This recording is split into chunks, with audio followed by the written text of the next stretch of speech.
O mundo que se desenha num horizonte próximo é o mundo do homem moral, do homem ser humano, da espécie humana. Ápice de milênios de trabalho da espiritualidade superior. Se aproxima o momento da grande seleção dos espíritos, se aproxima o momento de concretização no orbe do ser humano moral,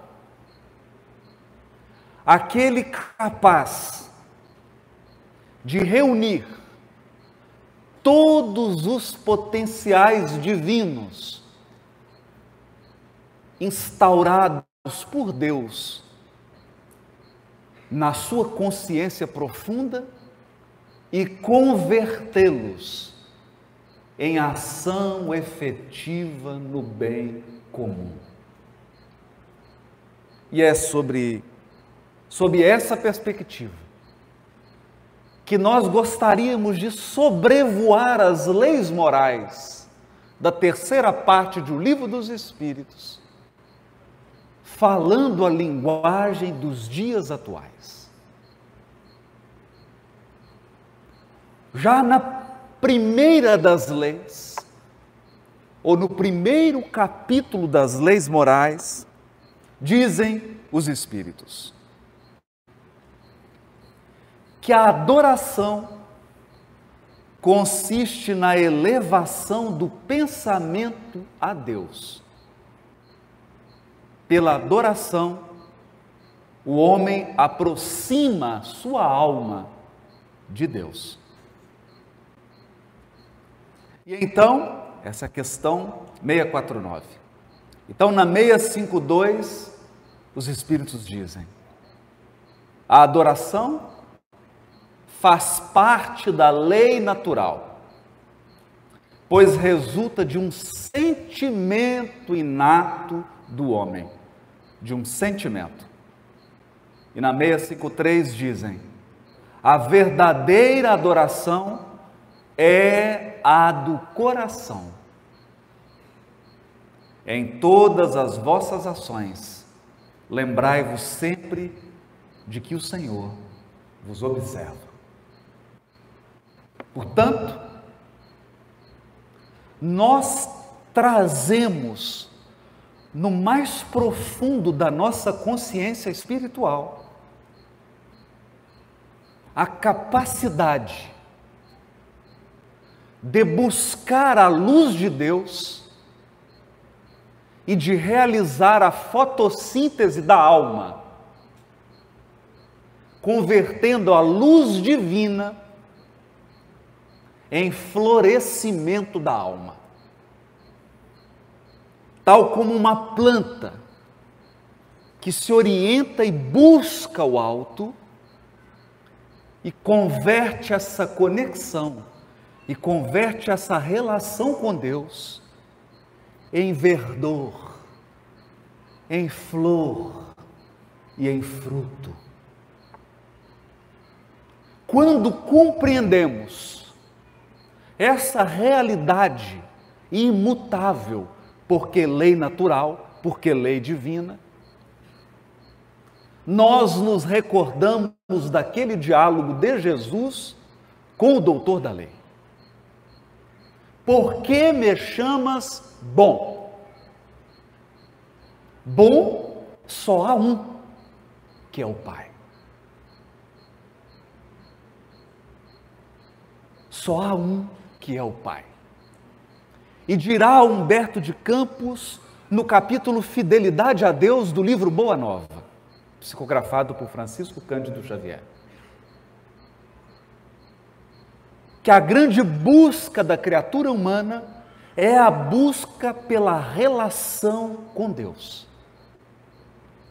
Estabelecer uma conexão profunda com Deus. E o verbo dessa relação é a virtude. É a virtude por quê? A virtude é a retidão do sentimento que proporciona a possibilidade de converter a luz de Deus em realidade no mundo em que vivemos. Muitas propostas já foram feitas ao longo desses milênios de desenvolvimento do ser humano sobre a Terra.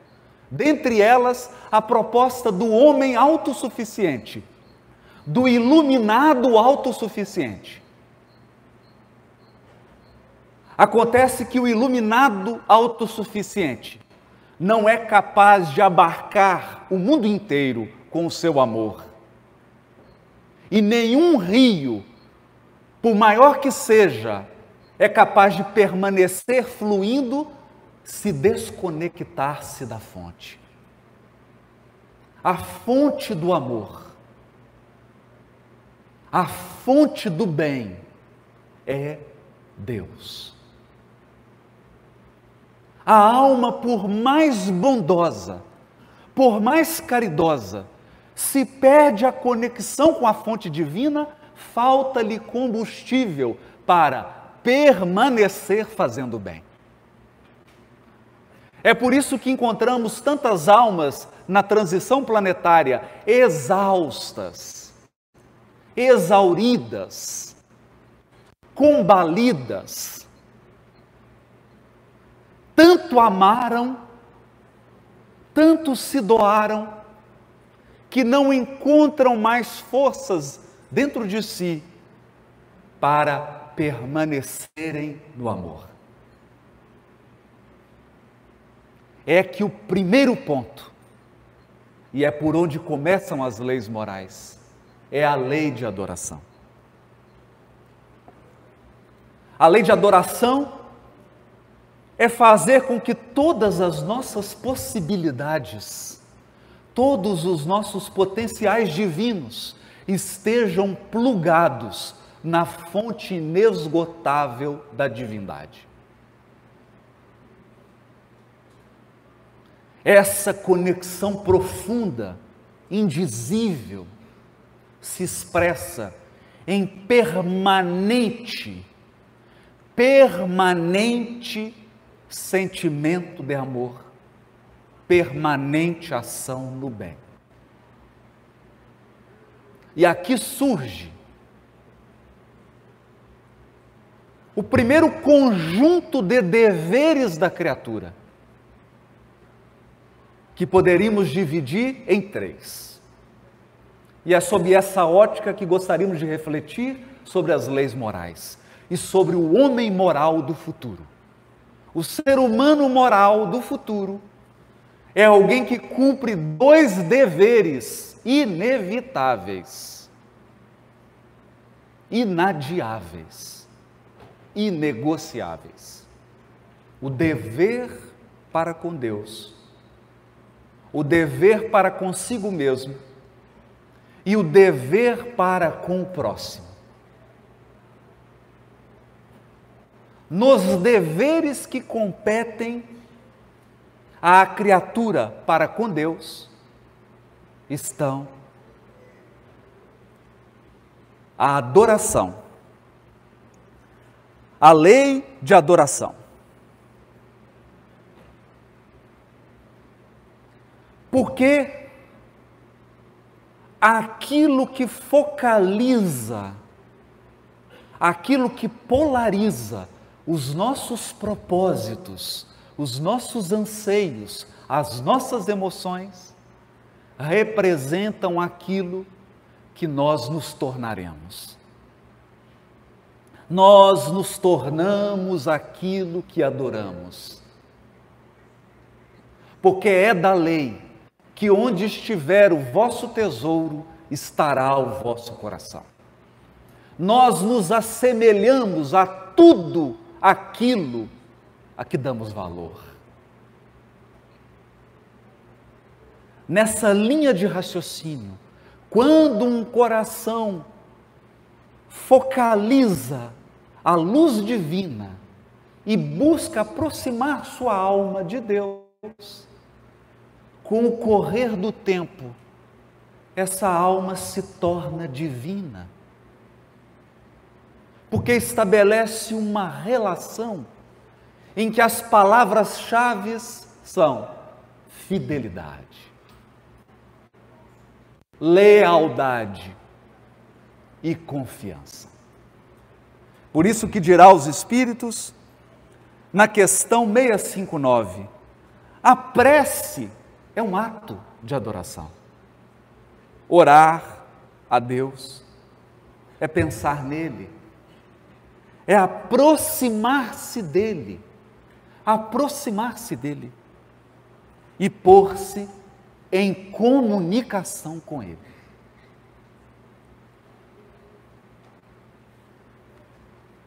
Um tipo de comunicação que não passa pela linguagem humana. Por isso que a base da adoração é o sentimento, é o coração.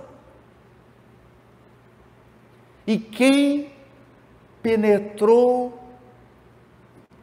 nessa conexão, sente que a sua alma recebe e jorra a água viva. A água viva.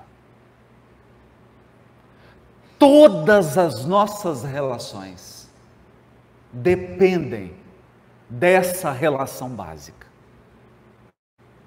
Quando Hahnemann, um dos espíritos que colaborou na codificação, estabeleceu as bases da homeopatia, a ideia de que energia semelhante cura energia semelhante, o semelhante cura o semelhante, no plano da experiência dos encarnados. Ele chegou a esboçar uma ideia que foi desenvolvida pelos seus continuadores, Taylor Kent e outros, a de que toda doença, como disse hoje o nosso Alberto Almeida, toda doença que se expressa no corpo físico, que se expressa no cérebro, no psiquismo, decorre de uma doença primária, que ele irá chamar de a psora primária. A doença primária que gera todas as outras é a desconexão de Deus. Ocorre que o ser humano desconecta de Deus de 1000 formas diferentes. E a maneira como você desconecta de Deus vai moldar todos os seus relacionamentos. A relação consigo mesmo e a relação com o próximo. Se você desconectou de Deus na modalidade da revolta, as suas relações com seu pai, com a sua mãe, com seus cuidadores, as suas relações com o hierárquico se darão sempre na base da revolta. Se você se desconectou do divino na modalidade da teimosia, todas as suas relações terão a marca da teimosia. E assim, de 1000 modos diferentes, nós nos desconectamos de Deus. Mas a maneira como fazemos a desconexão irá definir um padrão de relacionamento. É por isso que as leis morais se iniciam pela lei de adoração. É preciso aprender a adorar a Deus. Adorar, só adora quem ama. Só admira, só aprecia, só busca, só quer estar perto.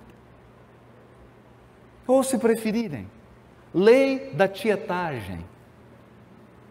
Para falar uma linguagem moderna. Você tem que ter um prazer de tirar uma selfie com Deus. Você tem que estabelecer algo que passe pelo coração. Porque é no coração que Deus se expressa a nosso favor e por nosso intermédio. A nosso favor e por nosso intermédio, através, por meio de nós. Eis então o dever básico. O dever básico é assim que nós encontraremos nas sutilezas de Jesus. Ele havia escolhido o caminho mais difícil, o caminho mais longo, o mais pedregoso, o que tinha mais calor. Poderia prosseguir pelas margens do Jordão, mas prefere enfrentar o deserto e passar em plena Samaria. E encontra a mulher samaritana, sedenta. E quando os apóstolos, seus discípulos, buscam alimento, porque haviam caminhado dezenas e dezenas de quilômetros, e vêm oferecer a ele alimento, que buscaram na cidade, Jesus diz a eles: eu tenho uma comida que vós não conheceis. E como eles possuíam uma mente tão vinculada ao concreto, imaginaram que alguém tinha trazido um marmitex, uma quentinha. E Jesus diz a eles, é profundo isso, porque Jesus espera a sede física brotar nele, Jesus, e a sede física brotar na mulher samaritana, para falar da sede espiritual, da sede que todos nós temos de Deus, e espera a fome brotar nele, e a fome brotar nos apóstolos, para falar do pão da vida, e diz a eles, a minha comida é fazer a vontade de meu Pai.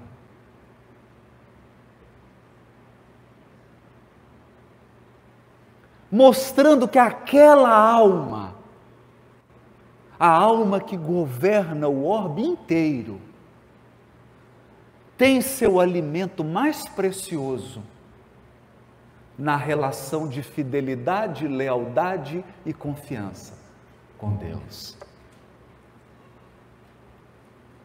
Uma vez cumprida essa exigência da nossa estrutura consciencial, porque ninguém mantém-se psicamente saudável se não atender aos reclames da lei de adoração. Ninguém. Se não adorar a Deus, vai adorar a Mamon e a outros deuses. E pagará altos tributos de afetividade. Uma vez atendida essa obrigação básica, penetra o espírito numa segunda classe de deveres. Os deveres para consigo mesmo. Nós trazemos inscrito em caracteres de fogo e luz no profundo da nossa consciência espiritual, um profundo anseio, uma necessidade indizível de cumprir deveres em relação a nós mesmos. E adivinhe, o primeiro desses deveres é o dever da perfeição moral. Há em nós, criaturas de Deus, um profundo anseio de progresso, de aperfeiçoamento. Nós buscamos o aperfeiçoamento, ainda que conscientemente não o queiramos. É assim que nós atraímos circunstâncias, situações e pessoas que, mesmo na superfície do nosso psiquismo, nós não queiramos, elas irão provocar situações que nos farão abandonar o lugar comum e explorar as mais altas potencialidades da nossa alma. Quem não se renova será renovado pela vida. A ânsia por perfeição moral, porque é pelo aperfeiçoamento da alma que nós cumprimos a nossa missão. Ora, a laranjeira nasceu para dar laranja. Nós, criaturas de Deus, ansiamos no mais profundo do profundo do profundo a perfeição moral. Porque é nosso destino e é lá que está a nossa suprema realização. Mas essa perfeição moral se dá através de alguns instrumentos, pela lei do trabalho. Lei do trabalho. O Criador nos deu o cinzel. E é nessa parceria entre nós e Deus que será esculpida a nossa perfeição moral de criaturas. Nós teremos, pelo trabalho de construir a nossa própria grandeza espiritual. É o trabalho, é o esforço.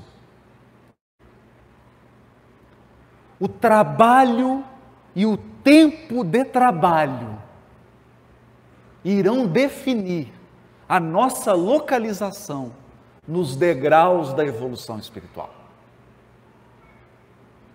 E dentro desses deveres para conosco mesmo, estão lei de reprodução, lei de conservação, lei de destruição. Por quê? Por que lei de reprodução, conservação e destruição? Porque é preciso nascer, morrer, renascer ainda, progredir sempre. Tudo que pertence ao reino das formas precisa ser renovado constantemente.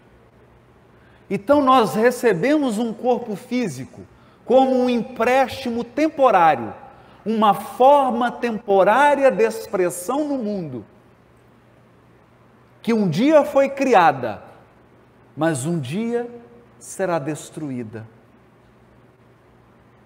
para cumprir o propósito da renovação. Nascer de novo. Vivenciar, aprender, aprimorar. Mas não basta ingressar nos ciclos dos renascimentos físicos, porque você já morreu milhares de vezes, já nasceu milhares de vezes. No entanto, só há progresso efetivo quando o espírito se compromete consigo mesmo. Consigo mesmo.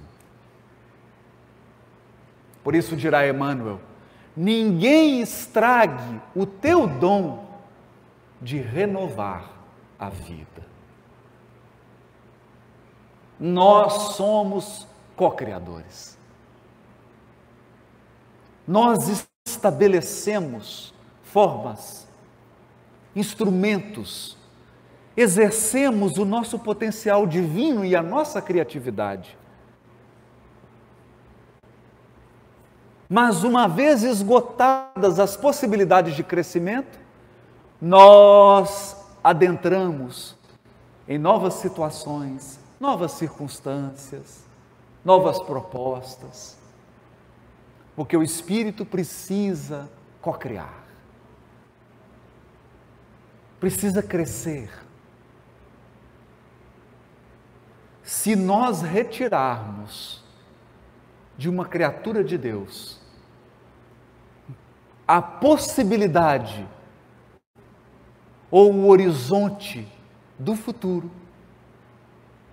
ela pode continuar encarnada, mas estará morta.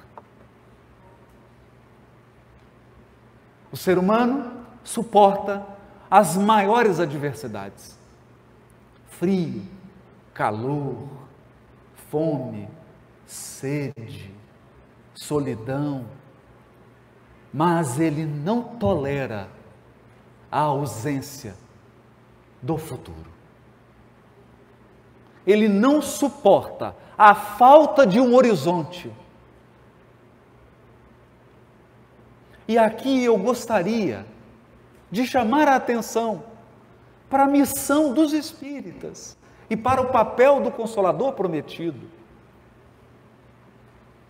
Porque ao longo de 3 séculos, a humanidade foi envenenada com a falsa crença de que ela se resume à matéria. E os seres humanos passaram a se definir pelos seus corpos perecíveis. E hoje, meus amigos, hoje nós estamos assistindo, assustados, um aumento avassalador do suicídio. A depressão nunca foi tão grande.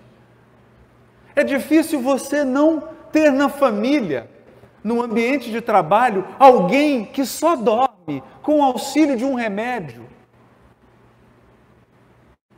Síndrome do pânico,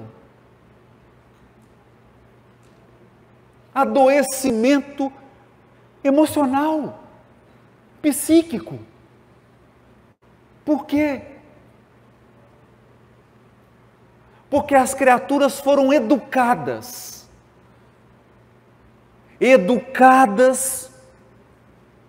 para eliminarem o horizonte da vida futura. E se você tira o futuro de um ser humano, você já o matou. Por isso, Kardec escreve: a vida futura. A vida futura. E dedica um conjunto extraordinário de questões, nas quais ele pergunta aos espíritos superiores sobre o futuro que nos aguarda, a vida futura. Você tem um futuro.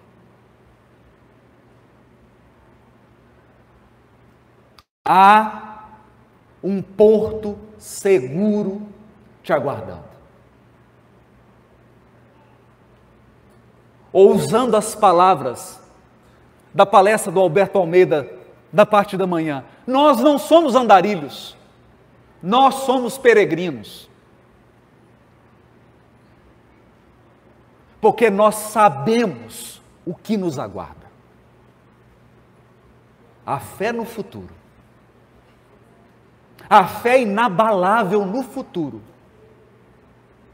a perspectiva de um horizonte para depois da morte, para depois da doença terminal, para depois da perda de um ente querido, para depois de tudo que signifique perecimento da forma, a certeza de que há algo mais, a certeza de que nós somos algo que sobrevive, nós somos sobreviventes.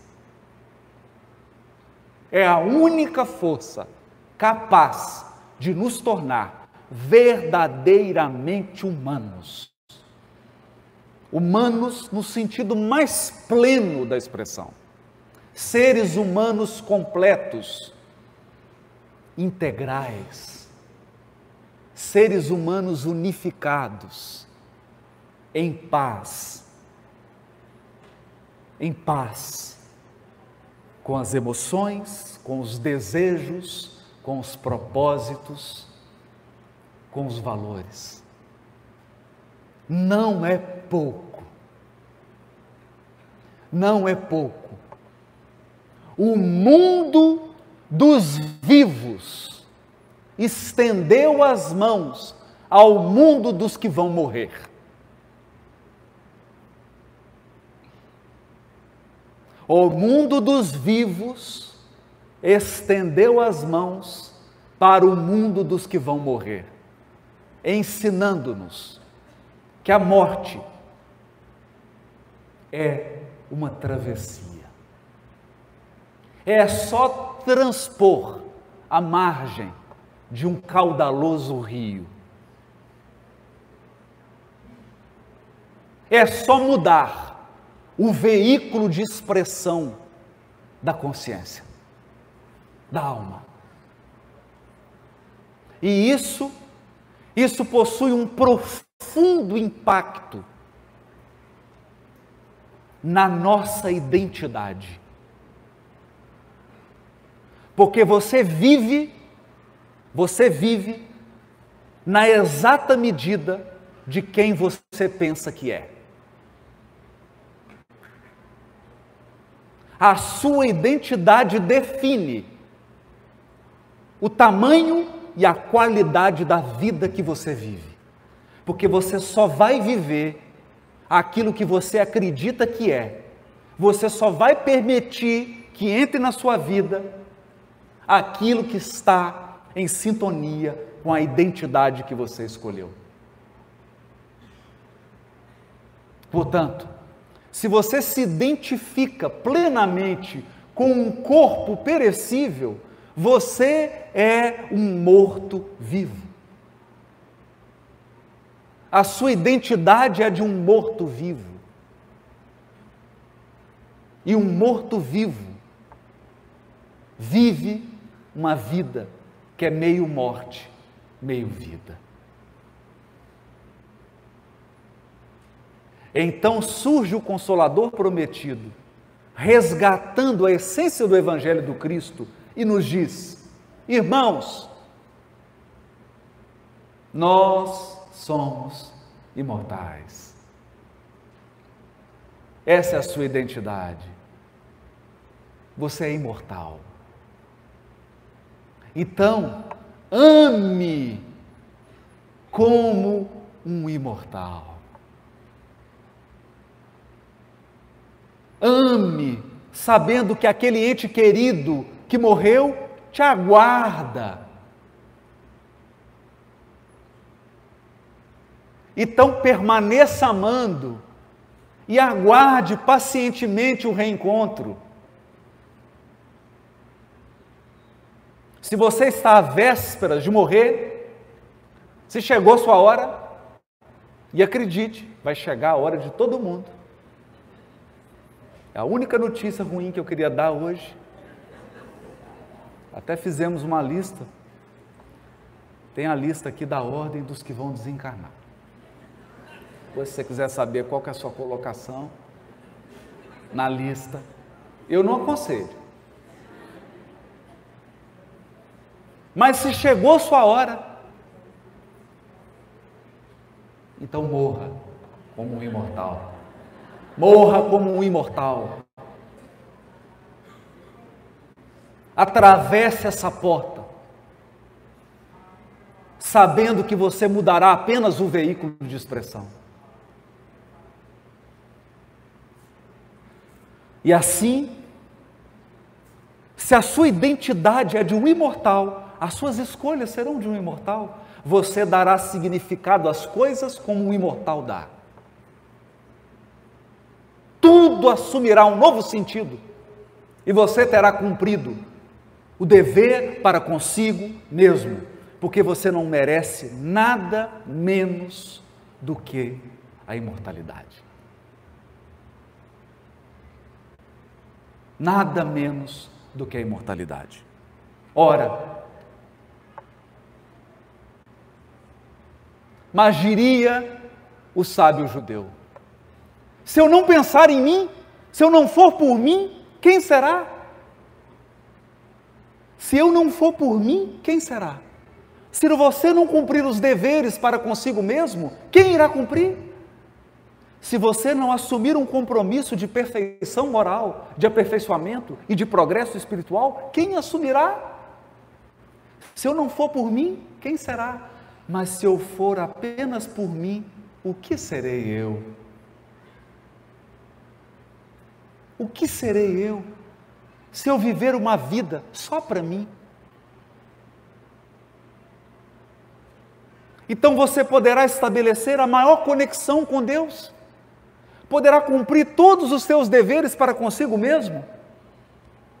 Você terá então cumprido 2/3 da jornada, e então você olhará em volta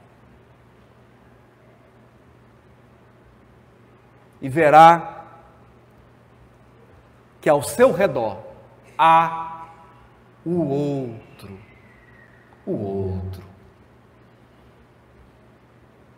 Quando você enxergar o outro, e eu digo, a coisa mais difícil do mundo é enxergar o outro. É enxergar o outro. Certa vez eu fui assistir a uma psicóloga falando, e ela me levou a uma reflexão que me deixou muito impressionado. Quando você está reencarnando,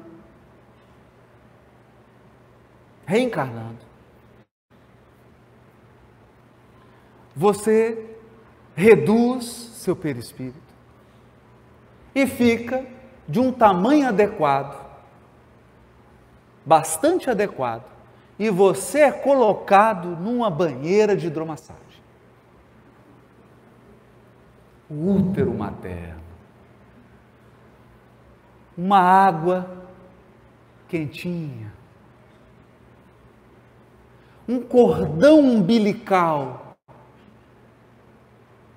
o alimento vem, não precisa de aplicativo nem de telefone. Ele é entregue na dosagem certa. Você se alimenta, você cresce, você está confortável. E por um tempo, aproximadamente 9 meses, você tem certeza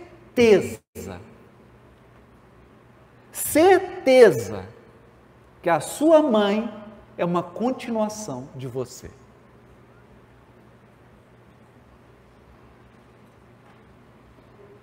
Você pensa que a mãe é uma extensão de você. Você mexe, ela se ajeita. Você começa a ter fome, vem a comidinha pelo cordão umbilical.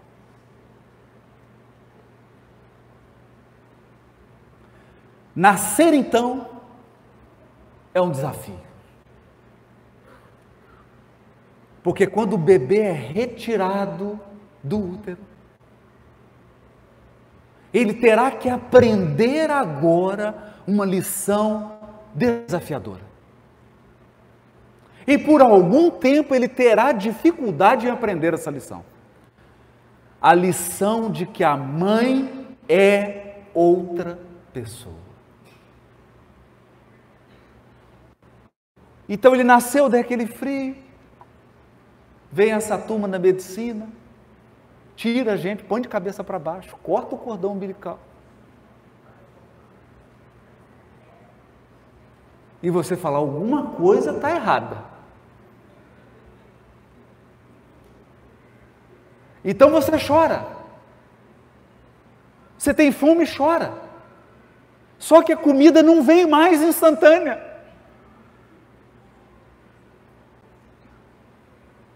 Porque você começa a aprender que a mãe é outra pessoa.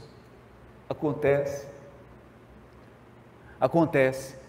que algumas pessoas estão hoje com 65 anos e elas acham que os outros é uma extensão delas mesmas. Elas ainda vivem num útero psicológico.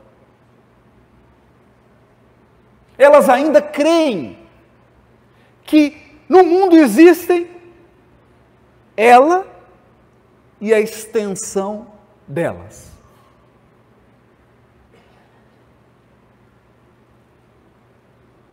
É o delírio do útero. Eu não enxergo o outro. O outro está a meu serviço. O outro existe para me atender. Então, a grande lição do amadurecimento psíquico é enxergar o outro autônomo, o outro que até pode te dizer, eu não te amo mais, fui.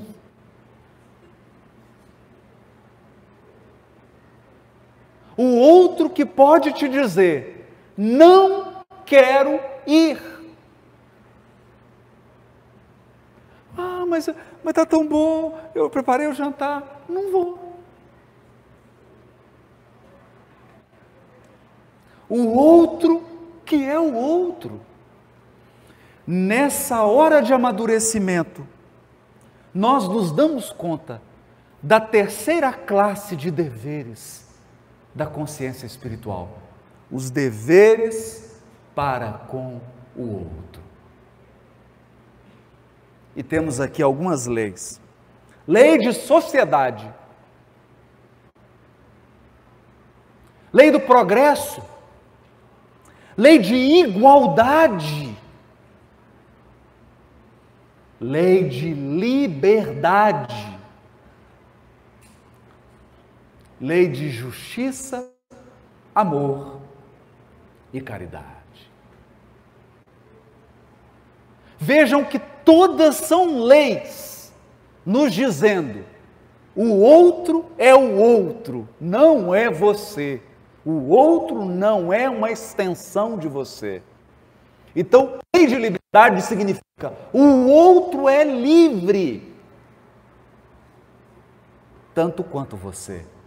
Lei de progresso significa, o outro também merece melhorar, prosperar, progredir. Lei de igualdade nos diz, nós nos diferenciamos pelo degrau de evolução, mas na essência somos iguais, filhos de Deus, dotados dos mesmos potenciais divinos. Lei de sociedade a nos ensinar que ninguém constrói a longo prazo sem a lei de cooperação.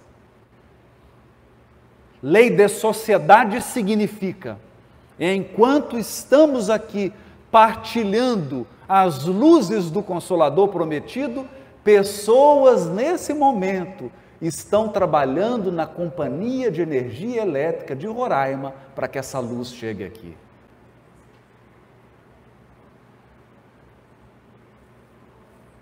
Pessoas estão nesse momento trabalhando para que, se Deus quiser, pouse em Boa Vista o avião que vai me levar de volta para casa.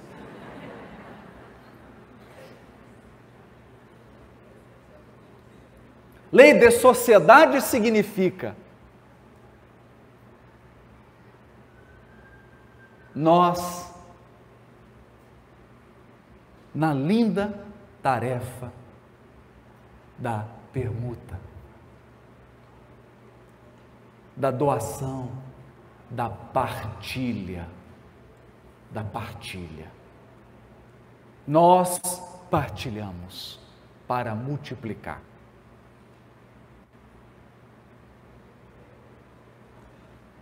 E o coroamento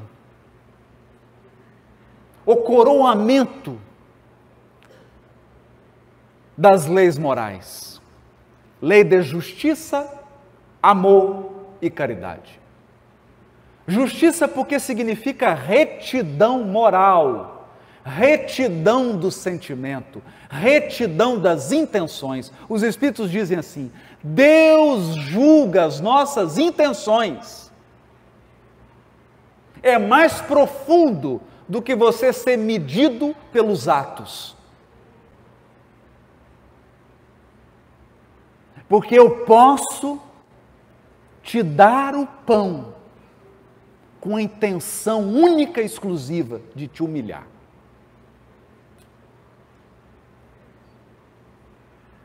E Deus julga as intenções.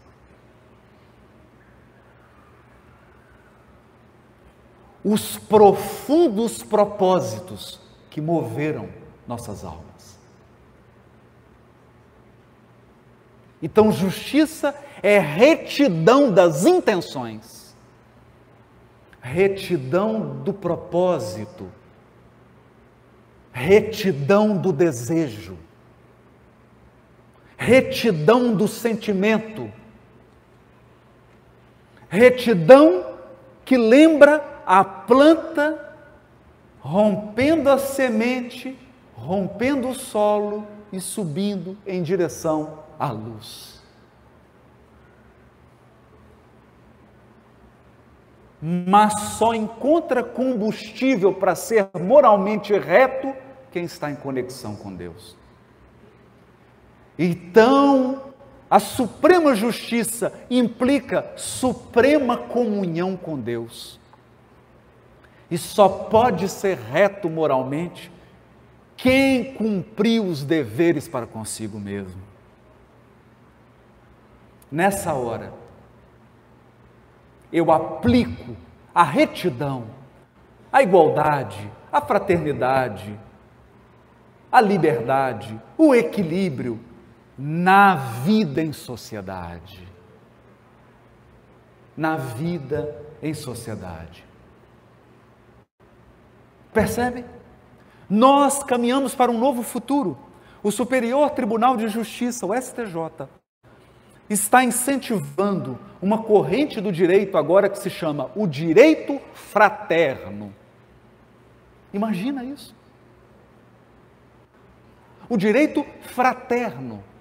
A fraternidade no exercício do direito.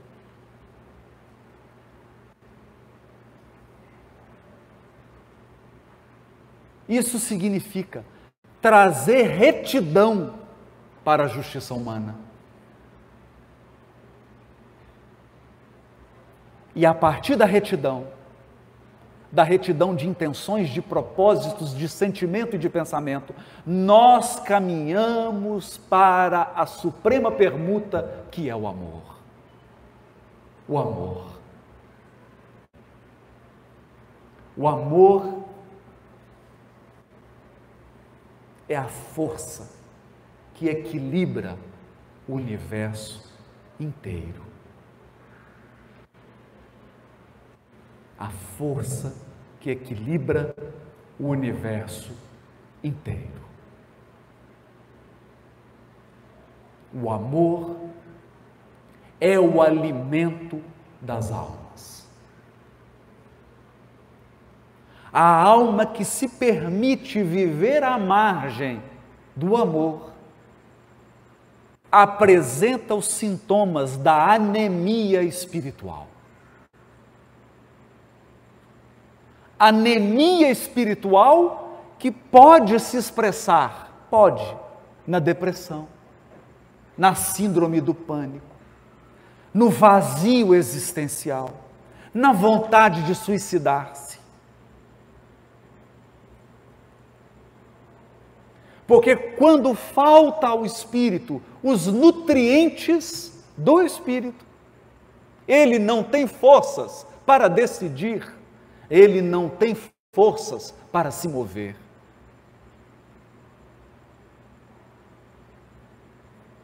É preciso estar em dia com a dieta do amor. Nós fomos criados, estruturados, construídos para amar. Assim como o carro, o veículo, é feito para andar no chão e o avião é feito para voar no ar, o espírito é estruturado e criado para o amor. É por isso que nenhum psiquismo suporta odiar por muito tempo.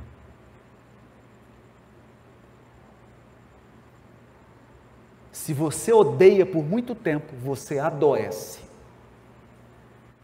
Ninguém consegue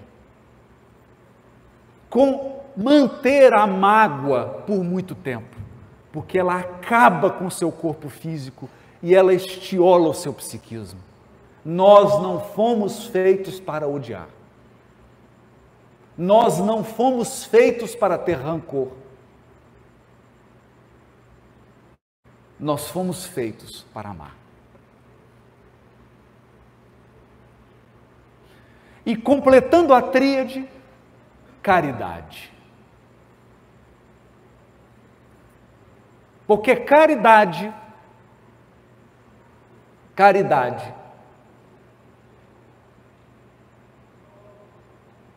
é a todo momento pensar, poderia ser eu. Poderia ser eu. Poderia ser meu filho. Poderia ser minha filha. Poderia ser minha mãe. Poderia ser meu pai. Poderia ser alguém que eu amo. A compaixão. Compaixão. Compadecer-se. Sentir colocar-se no lugar, nos move para a força que constrói, a força restaurativa da vida, que é a caridade. E é por essa força que eu encerro as reflexões da noite. Onde houver expiação, haverá a caridade que nos ajudará a carregar a cruz. Onde houver um coração sofrendo porque violou a lei divina, haverá outro coração caridoso, amando e sustentando. É por isso que quando um espírito escolhe uma encarnação que vai depurar sua alma, uma encarnação recheada de expiação, ele sempre pede um coração de mãe que ame muito para sustentá-lo. E essa mãe verá o filho ou a filha sofrendo horrores, não porque deve, porque veio em nome da caridade. Um coração que encarnou para ajudar. Um coração que disse, como a mãe de André Luiz. Quando André Luiz, em lágrimas, disse, mãe, mas onde está papai? Meu filho, seu pai se demora. Olha que lindo, se demora. Ela não disse, seu pai está. Seu pai se demora. nas regiões de sofrimento e sombra. Se demora, atrasou-se, ficou preso no trânsito. Junto a ele, as duas amantes, os dois corações femininos que ele envenenou.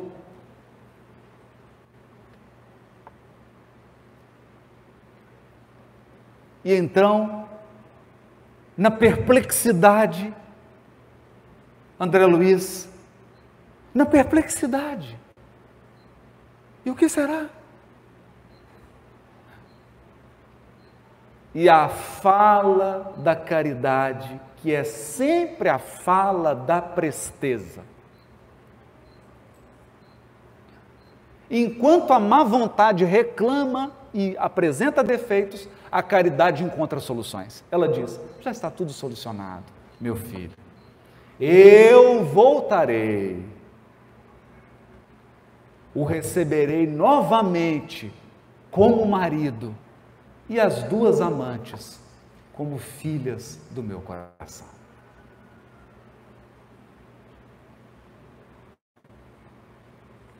É a caridade, essa força misteriosa que Paulo irá definir como o vínculo da perfeição.